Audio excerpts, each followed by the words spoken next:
Chapter 4. "Professor McGonagall," Hermione asked the next morning, after barely finding her way to the Transfiguration classroom on the moving staircases, "is it possible to get a map of the school somewhere?" "A map? No, I'm afraid not, Miss Granger," McGonagall answered. "The castle changes too much for any maps to be useful."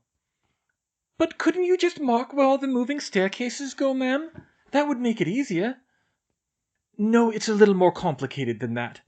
Everything moves around a bit over time in a place with as much magic as Hogwarts Castle. But not to worry, the classrooms hardly ever change, and I'm sure you'll find your way around in a few days." Hermione wanted to say that she was interested in a map for more than just finding her way around, and just how could a 1,000-year-old stone structure move around, even with magic, anyway? But class was starting, so she held her tongue and took her seat. It didn't look like the professors would be that much help with this task. Maybe her fellow Arithmancy students would be able to help at their study session. "What's 146 times 87? Alicia Spinnet said. 12,702. Hermione didn't even hesitate. Alicia checked the answer. "That's right." "Wow," said Cedric Diggory. "I told you she was that fast," Roger Davies replied smugly. "Well, okay, but can you do bigger numbers?" Cedric asked Hermione. "Uh-huh." "All right then. How about 6,843 times 9,572? He scribbled down the numbers for himself. Hermione still didn't hesitate, exactly, but she did have to slow down and sound out the answer a bit. 65,501,196.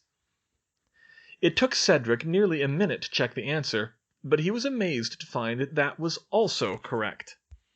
The 3 third-years kept at it, interspersing a few addition and division problems to mix it up. But multiplying large numbers seemed to be the main focus of the questions they were giving her, which wasn't too different than at her secondary school.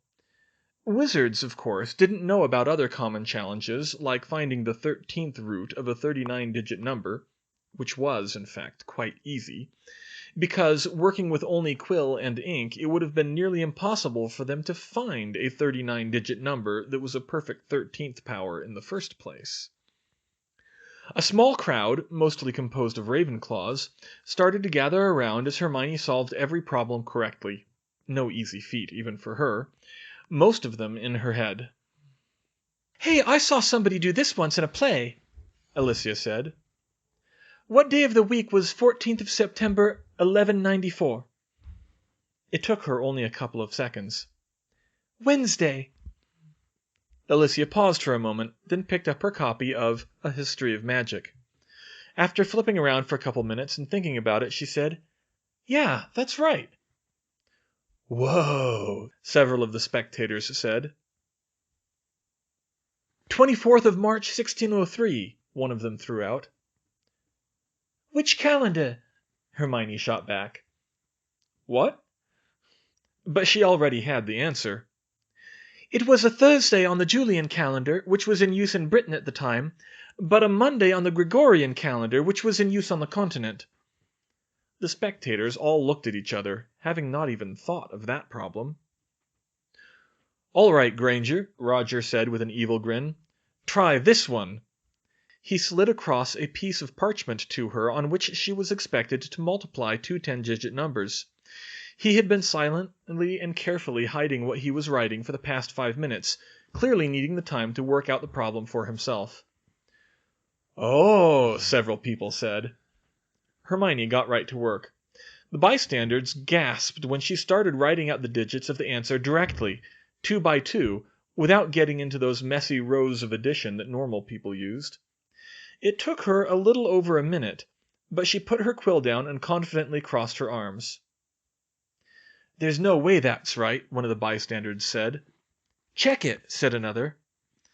"That's what I'm doing." Roger took the parchment back and checked it against his own work. "No, you got that wrong," he said. There were some murmurs from around the table. That was possible, but unlikely, Hermione thought. She slid the parchment back over to her side and looked over Roger's work. It took her only a few seconds to spot the problem. "No, you made mistakes here and here," she pointed out. Roger quickly snatched the parchment back and looked where she had pointed. "Damn it, you're right!" A few people cheered and others mocked Roger for being shown up by a first year, until Madam Pince shushed them all and forced the gathering to disperse. "Hermione, that was incredible," Alicia whispered. "How did you do all that?" "Just a lot of practice," she answered with a shy smile coming down from her revelry. "No, there has to be more to it than that," Cedric said. "I've never even heard of anyone that good." "Not really. It's not—" She smirked a little. "It's not magic or anything like that. I mean, there's some tricks I could teach you, but honestly, it's probably not worth the trouble for you to learn it. It's mostly for fun, and it doesn't help you all that much on more advanced maths." "Yeah, but still, how did you get that good?" Alicia pressed. "Well, a lot of it's just common sense things, like I memorized the multiplication table up to 100 times 100, and that wasn't even from trying so much. I just practiced enough that I remembered it. You have to memorize a lot of things, logarithm tables, prime numbers, and there's a bunch of seemingly random multiplications. Like, do you know what 37 times 27 is?" "Ha, no, you're the human slide rule," Roger said. "It's 999, and that makes it really easy to multiply things by 37 because it's close to a round number. I've memorized a lot of those kinds of factorizations, like 499,999 is 3,937 times 127. "Okay, I can kind of see what you're saying," Cedric said. "But even knowing all that, I don't get how you can do bigger numbers that fast." "Well, it's a little hard to explain. I just can kind of see it." "But how?" "It's, well, look. You're all Quidditch players, right?" "Yeah," they all said. "I'm sorry, I don't know much about sports, but I assume you have formations and plays, and there are some that are probably standard to the game." "Of course," said Roger. "And when you first start playing, it's got to be hard to keep track of 14 players on the pitch, right?" "Well, sure, if you're a beginner," Alicia said. "But if you practice, you start to understand the formations." Cedric and Roger nodded as they started to get the picture. "Exactly," Hermione said. "If you practice enough, you stop seeing individual players and start seeing formations, and you can react faster. Well, with me, if it's something like multiplying 4-digit numbers, say, after I practiced enough, I stopped seeing multiplying the digits and started just seeing the answer." That is amazing," Alicia exclaimed. "I didn't know you could do that with numbers." I've read that you can do that with almost anything, but we should probably get started on the homework." "Right," Cedric said, taking out the assignment that reportedly was already mystifying much of the class. "What are the chances that a random pair of socks from this drawer will match? What does this have to do with making predictions?" "Oh, you have to think of choosing the two socks as two separate events," Hermione said. "Making predictions is all about tying chains of events together." "Okay, but what's this about probability matrix? I mean, I read about it, but I don't really follow it." "That just shows what all the different possible outcomes are. It's messier, but it might be easier to start off drawing a probability tree." With Hermione helping them get on their feet mathematically, Alicia, Cedric, and Roger started to make sense of the basic elements of probability and statistics. Meanwhile, Cedric helped Hermione out with the more esoteric and magical aspects of numerology, although she was a very quick study herself. By dinner time, they had all made great progress on the homework, and the third years were all very glad they had invited the little firsty witch. "By the way," Hermione said as they were packing up, "do any of you know if there's anywhere I can find a map of the castle?" A map?" Cedric asked, confused. "No, the castle changes too much to make a map. Why, you haven't been getting lost, have you?" "Some.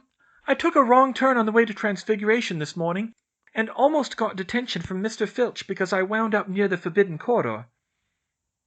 "Oh, that's not good," Alicia said. Glad you slipped out of it. But don't worry, you'll get used to this place in a few days." "Yes, that's what Professor McGonagall said. But it would be nice if I had a map and some pictures so I could show my parents what the castle's like. They'll never get to see it themselves." The others paused and digested that. They clearly weren't used to thinking the way Muggleborns did. "Well, that would be nice," Cedric said, "but I'm afraid you won't find much. You can probably ask Madame Pince to copy some pictures of the castle, though." "Oh, I guess I can do that, then." But silently Hermione vowed that she would correct the oversight of the school of failing to produce a map. Seriously, what kind of excuse was "the castle changes too much"? Hermione succeeded at getting a nap in before trudging up to the top of the Astronomy Tower at midnight. More than 200 feet above the middle courtyard, and more than 400 above the Black Lake. The top of the tower was open to the full dome of the heavens, and a clear moonless sky sparkled with thousands of stars. Hermione was moved to tears by the sight, and she was happy to see she wasn't the only one. She had never got far enough from the cities and towns to see a sky this dark, nor had many of the other students who lived near London. Professor Sinistra graciously gave them a few minutes to admire the view. Then they viewed the rings of Saturn through their telescopes as it set. Hermione had always thought Saturn looked a little too perfect through a telescope, and was very amused when Ron Weasley insisted his brothers had pranked him and painted it on his lens. Then the professor gave them a basic lecture on how to navigate on the sky. The North Star, the ecliptic, the Milky Way, and how positions were measured on the sky. She was surprisingly knowledgeable about advances in Muggle astronomy and even space travel, and she expressed great hopes for the Americans' Hubble Space Telescope, even though it would apparently be 2 more years before they got the thing working properly. "Imagine a telescope the size of a train car flying around and around the Earth like the moon," she had said. Many of the purebloods refused to believe it, even when Hermione and Sally Ann insisted it was true. They climbed back down just after the old crescent moon peeked over the hills in the east. Hermione managed to wake up in time for breakfast on Thursday, and got through the day without incident, aside from getting a bit lost again. Then she spent that evening reading up for potions. According to Alicia, she would need to be especially prepared. She had no idea. Hermione could tell within the first 5 minutes of potions class that Professor Snape would probably be a most unpleasant teacher. It started with singling out Harry Potter during the roll call, and not in a nice way, to the sniggers of the Slytherin students. Then he raised the bar by calling all of his students a bunch of dunderheads. You would think a teacher would be above openly insulting his students. Hermione was on the edge of her seat with nervousness. This class might be harder than she thought. "Potter," said Snape suddenly, "what would I get if I added a powdered root of asphodel to an infusion of wormwood?" Seeing as she hadn't actually bothered to completely memorize 1,000 magical herbs and fungi, even Hermione's prodigious memory couldn't supply the answer with certainty. She was pretty sure the answer was Draught of the Living Death, just as she was pretty sure that it wasn't anywhere near a first-year potion, but she kept her hand down. She wasn't about to give Professor Snape any ammunition to call her a dunderhead. "I don't know, sir," said Harry. Snape's lips curled into a sneer. "Tut, tut, fame clearly isn't everything. Let's try again. Potter, where would you look if I told you to find me a bezoar?" That one was pretty obvious to most, Hermione thought. Malfoy and even Crabbe and Goyle, who did look like dunderheads, to be honest, were laughing at how easy it was. She could bet that a boy from an old, rich family like Malfoy would know all about poisons and their cures. But Harry was Muggle-raised, she recalled. Sure, she had read far enough ahead to know about bezoars, but it wasn't fair of Professor Snape to assume Harry had. She tentatively raised her hand, partly to try to deflect attention away from the boy, but Professor Snape ignored her. "I don't know, sir." Thought you wouldn't open a book before coming, eh, Potter? What is the difference, Potter, between monkshood and wolfsbane?" To his credit, Harry was still staring straight into Professor Snape's eyes. Hermione raised her hand firmly this time, although she might not have remembered that one either, except that she had seen references to wolfsbane here and there in other books. "I don't know," said Harry quietly. "I think Hermione does, though. Why don't you try her?" A few people laughed. Harry caught Seamus's eye, and Seamus winked. Hermione blushed. That wasn't exactly the kind of attention she had been going for, and it only got worse when Professor Snape snapped at her. "Put your hand down, you silly girl!" before explaining the answers to his questions and taking a point from Harry for his cheek. Well, that settled it, Hermione thought. Professor Snape was officially the worst teacher she had ever had. She didn't even have to wait to see how unhelpful he was in the actual lesson, which was very. In the Muggle world, any teacher that openly rude and unfair would be sacked in a year. Professor Snape had been here for at least 7, according to the upper year students. She would have to remember to look up if there was a formal complaint process available. As it happened, Snape, Hermione mentally stopped adding the professor part about halfway through, wasn't much of a lecturer. One could charitably say that he believed in learning by doing, like Professor Sprout, except that Professor Sprout demonstrated most of the things she taught to them first, not to mention that she was actually nice. Snape just told them to brew the potion to cure boils from Chapter 1 of Magical Drafts and Potions, and then wandered around the classroom inspecting their methods. His long black cloak billowed out behind him as he walked, as if blown by a light breeze, even though the air in the dungeon was stagnant. Far more stagnant, in fact, than it had any business being, given the fumes they were producing. Hermione suspected there was a spell in play on the first point, and could only hope there was a spell for the second as well. Snape offered both compliments and helpful advice to the Slytherins, especially Malfoy. She was careful to write this down. Advice was good any way she could get it, but he seemed to have only condescension for the Gryffindors in general, and Harry Potter in particular. Hermione had been paired with Dean Thomas, who wasn't too bad at potions himself, even though he was also Muggle-raised, unlike the unfortunate duo of Neville Longbottom and Seamus Finnegan. The potion to cure boils wasn't the simplest potion, or the easiest to make, though it scored better than most on both. But it was included in Chapter 1 of Magical Drafts and Potions because it was one of the few potions that required no wand work at all. In principle, even a Muggle could brew it if they had the ingredients. Most potions required at least one spell, and often several, but many of the first years would not be good enough with a wand to cast them reliably for a few weeks.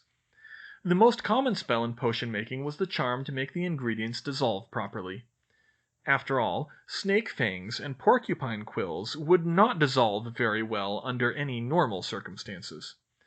But here the dissolving charm would not interact well with the ingredients, so it was not used. Instead, concentrated Bundamund secretion was added to the water to take care of that. Another common spell was the sealing charm that prevented any further dissolution of the ingredients once the potion was finished. Instead, this potion used mashed blueberries to counteract the corrosive effects of the Bundamund secretion. There were other spells, too, used for more advanced potions.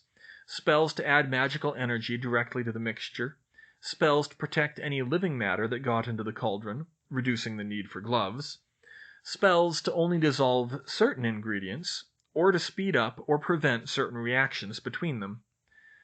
Unfortunately, there were trade-offs in everything, and this potion that required no wand work turned out to be temperamental in other ways, as Neville learnt painfully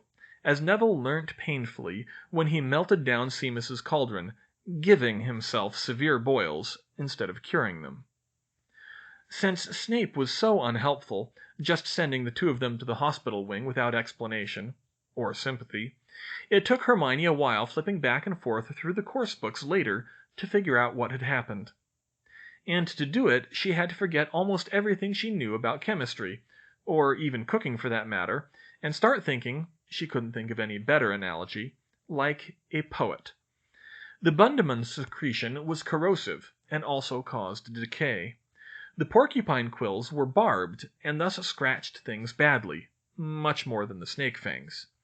The fire weakened the soft pewter. The three different types of damage shouldn't have particularly amplified one another, but they did.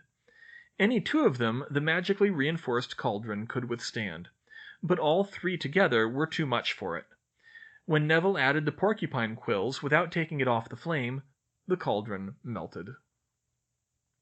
Unfortunately, every ingredient had interactions with every other ingredient that had to be kept track of, which was the most important thing that governed the order they were to be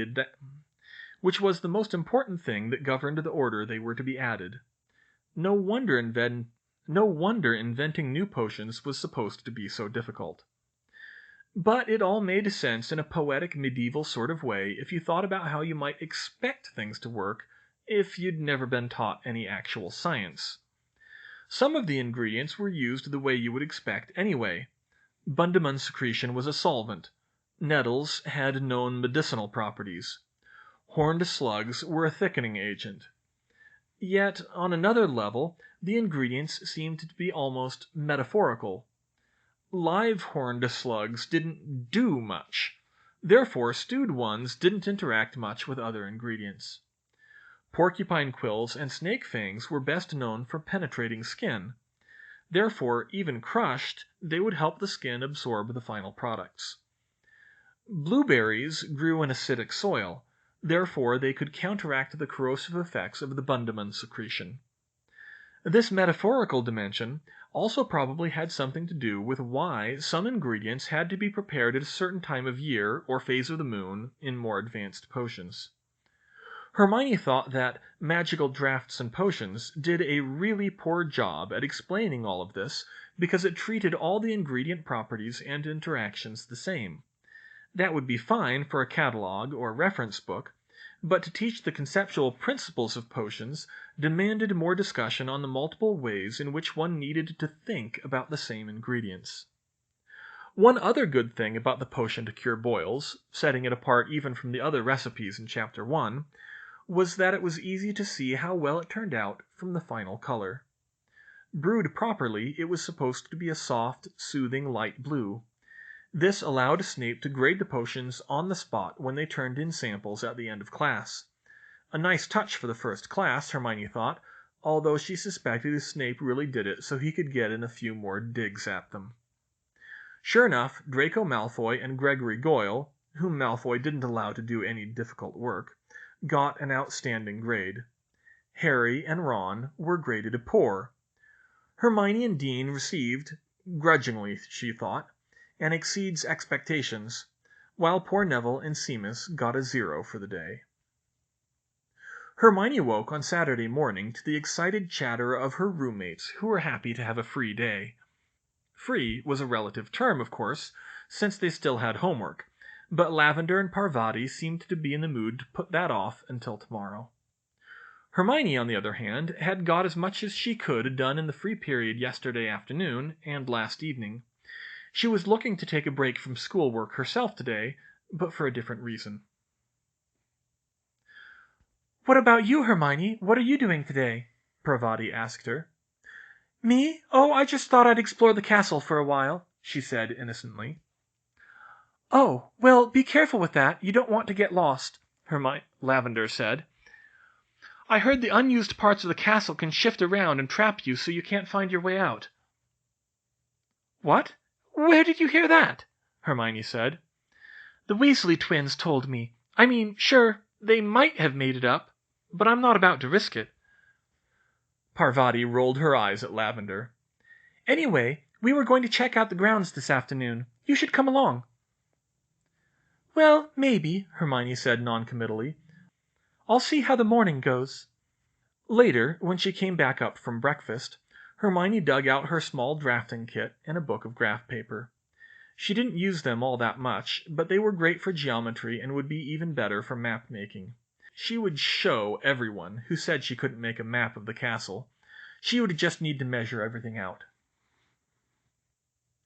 "Sally Ann, I was going to try to map out the castle.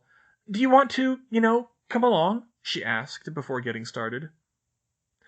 "No, sorry, I've got a lot of homework," her fellow Muggle-born said. "I don't know how you get through it so fast. It's hard not having the magical background." "Oh, okay," she said, a little disappointed. But she wrote it off and got to work. Starting with her own dormitory, she stepped off the bedroom, the lavatory, and the spiral staircase outside the door. She was pretty sure the boys' dorm was a mirror image and that the other floors were the same, so a small, quick sketch was sufficient to describe the 8th through 14th floors of Gryffindor Tower. She followed this up by heading down and stepping off the common room, prompting a few funny looks, but she quickly got that done too and climbed through the portrait hole into the corridor, her graph paper in hand. The first order of business was to step off the west wing. She looked down the long corridor that led to Ravenclaw Tower, picked one of the seams between the stones on the floor, and walked along it, stepping it off heel to toe from one end to the other. It took her about 5 minutes to cover the whole length, but she got the measurement she wanted. Hermione's size 2½ trainers were 9 3/4 inches long, so the 172 steps she marked in the corridor equaled 140 feet. Okay, 139 feet and 9 inches. The second corridor from Ravenclaw Tower to the grand staircase was 138 steps, or about 112 feet. So far, so good. Just to check her results, she paced off the other 2 corridors, up to the North Tower and back to Gryffindor Tower. But as she grew nearer to the North Tower, she grew more and more uneasy. Something didn't look right, and as she crossed the last few feet, it was obvious. This corridor was only 159 steps long. She tried the 4th corridor. 147. Clearly, the west wing wasn't a perfect rectangle. It sure did look like it, though. She looked down at the stone floors of the corridor. The seams between the stones were perfectly straight. She took her protractor to a few of them. All the corners were right angles, or at least close enough that the lengths wouldn't be off by that much. It looked like a rectangle, but the lengths of the opposite sides were about 10 feet different. She tried measuring the entire floor again, this time pressing as close as she could to against the outer wall, all the way around to the 7th floor of the west wing. She was extra careful now to place her feet exactly in front of each other, in a straight line. She got all the same numbers to within 3 steps. She tried a third time, this time along the inner walls of the corridors. With the extra care she took on the last 2 measurements, she got the same numbers again, to within 1 step.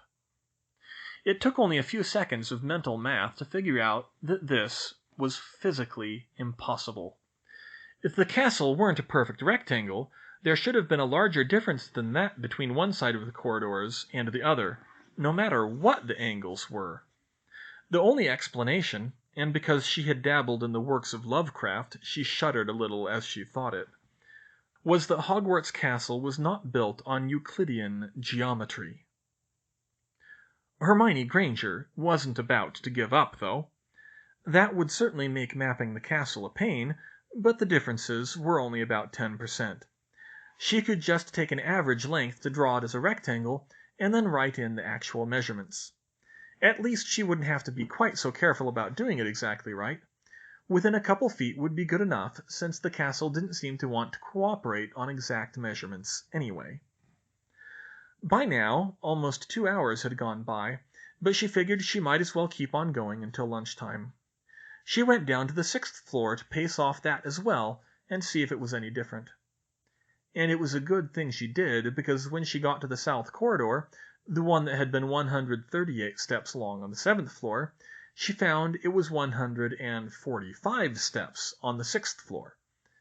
This was going to be harder than she thought. She was pacing off the north corridor on the 6th floor when she heard more footsteps behind her. "Well, what have we here, Fred?" "A little thirsty wandering off by herself, George. I do hope she's not lost. Good morning, Miss Granger," Fred said as both Weasley twins stepped in front of her and started walking backwards to face her.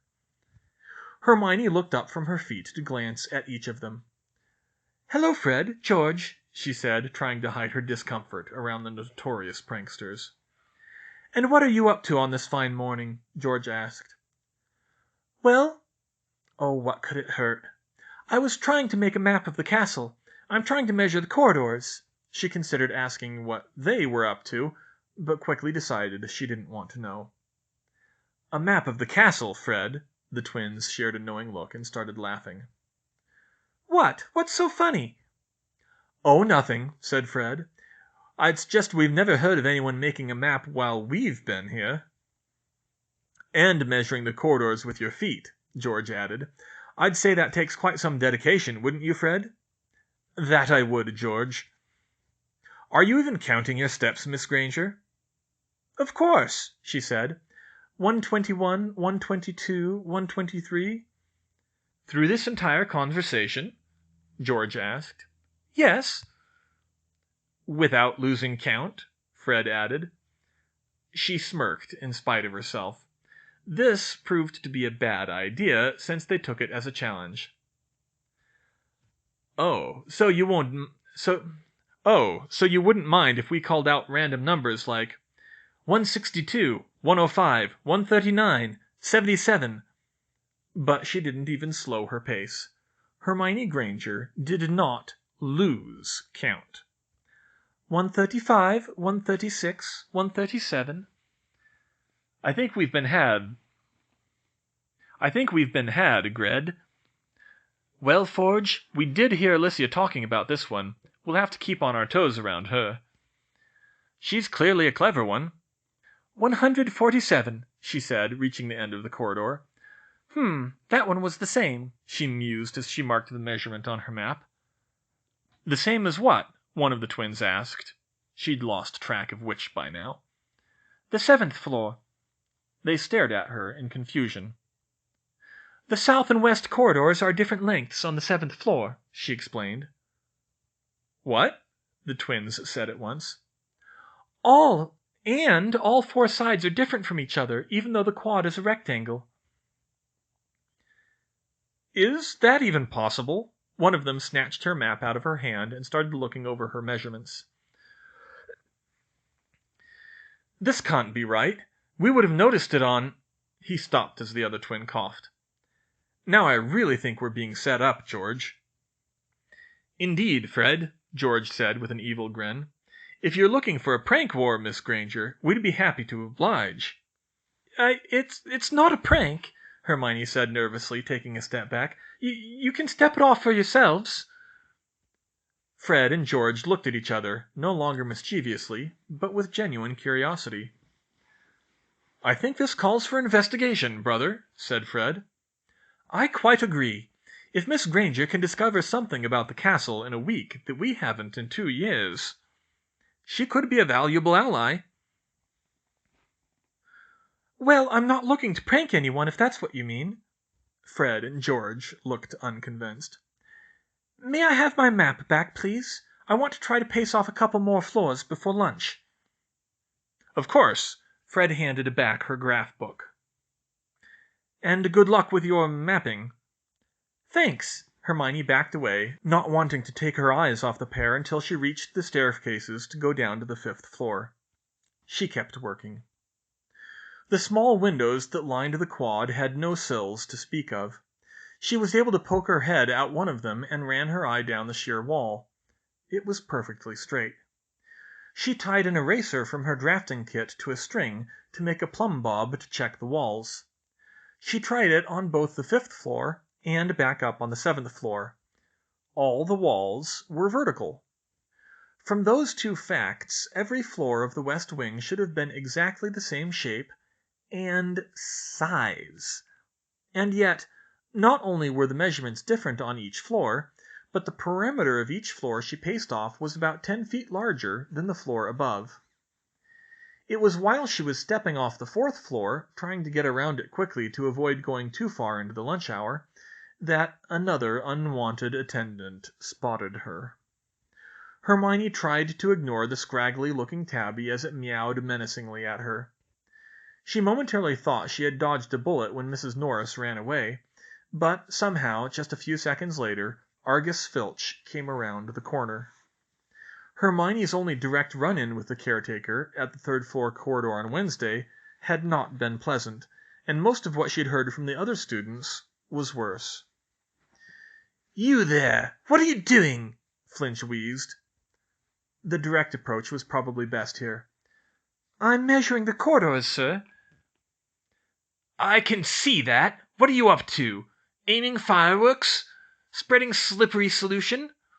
Planting those infernal ricochet balls?" "No, sir. I'm just trying to map the castle." And she held up her graph paper to show him. "Mapping the castle? Mapping the castle?" Filch said suspiciously. "Oh, no, you don't. I found the Weasley twins doing the same thing up on the 6th floor. You're definitely up to something. What is it? Searching for more secret passages? I won't allow it." "Please, Mr. Filch, I'm not breaking any rules. I'm just trying to learn to find my way around. I only told Fred and George that the measurements are different on every floor. I didn't ask what they were doing." "Measurements are Filch's mind apparently needed a moment to switch gears on that one. "Well, of course they are," he complained. "What did you expect with as much magic as there is around this place?" "Please, sir, I've only known about magic for a few weeks." "Well, best learn to stay away from those two," Filch said. "Nothing but trouble from the start. Deserve a few days strung up by their ankles, if you ask me. Well then, go on. Finish what you're doing and get on to lunch," he said, apparently conceding that he had nothing on her. Yes, sir." Filch walked away, muttering to himself. "Students wandering about like they own the place. Ought to stay in their common rooms where they belong." Hermione finished pacing off the 4th floor as quickly as she could, and dashed down the stairs to the Great Hall, barely remembering to jump the vanishing step. That was a health and safety hazard, all right. She didn't understand why they couldn't patch it up. In any case, Filch may have had nothing on her, but he certainly wasn't nice to talk to. She felt much better when she was out of his sight.